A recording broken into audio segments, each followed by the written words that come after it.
Hi, so I'm at the airport and thought since I have a good connection that I would make this last video um, so that I can actually post it.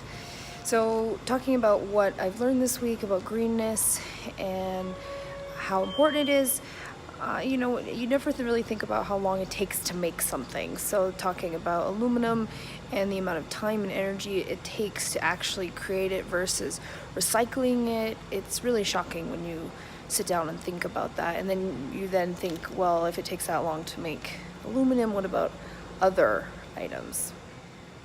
I think people also really need reminders to consider those things because just society and advertising is all set up consume, consume, consume, and we don't really consider where these things come from or where they end up. It does make me wonder though how other countries deal with this. I really wonder if environmental issues and taking care of recycling and things like that, if that's really more a first world issue or concern. I mean, we can afford to be concerned about those things. I don't know how they do it in other countries. I mean, I know China's having a really hard time with reusing and recycling. They're getting a lot better with it on a bigger scale, but regular everyday households are not recycling or considering their consumption as much as I think maybe they should. In my class, I try to talk a lot about environmental stewardship and taking care of the environment and just how they themselves can make a difference as kids, because I think when you start to put that responsibility on them, they start to see how they can make a difference. So I talk about, you know, when I've picked up garbage and thrown it out, or if I've seen someone throw garbage and I've picked it up and given it back to them, you know. So I think just having that conversation often is really important. I try to use alternatives in my class. For example, at the end of the school year, they needed to do a timeline for a book they were reading. And instead of using paper, we decided to do it with chalk outside. But then again, what about the production of that chalk and what's in that chalk and where does it come from? I mean, this is the whole thing with knowing about all of this stuff is it really creates a whole new issue of trying to figure out how to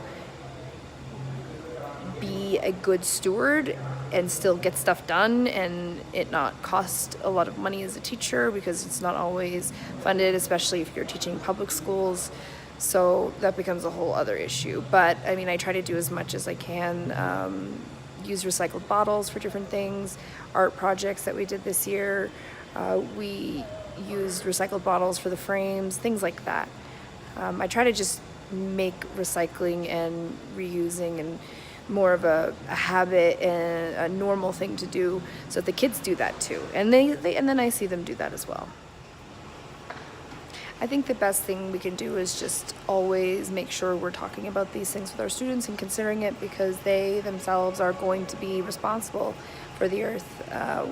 I mean, they are responsible now, but certainly moving forward, they need to be taught about why it's important and their connections. And if you're able to find that thing that connects them to it, be it, you know, the ocean because the kids really love the ocean, or, you know, trees because they, you know, saw Avatar, or whatever connection you can make, I think that's really important because it makes it normal to want to recycle and reduce and not use as much plastic. You know, I was telling the kids about how I'm trying not to use straws.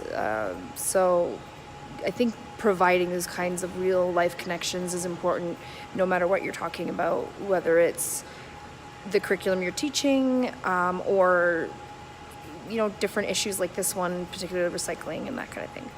So I think that's just what it's about.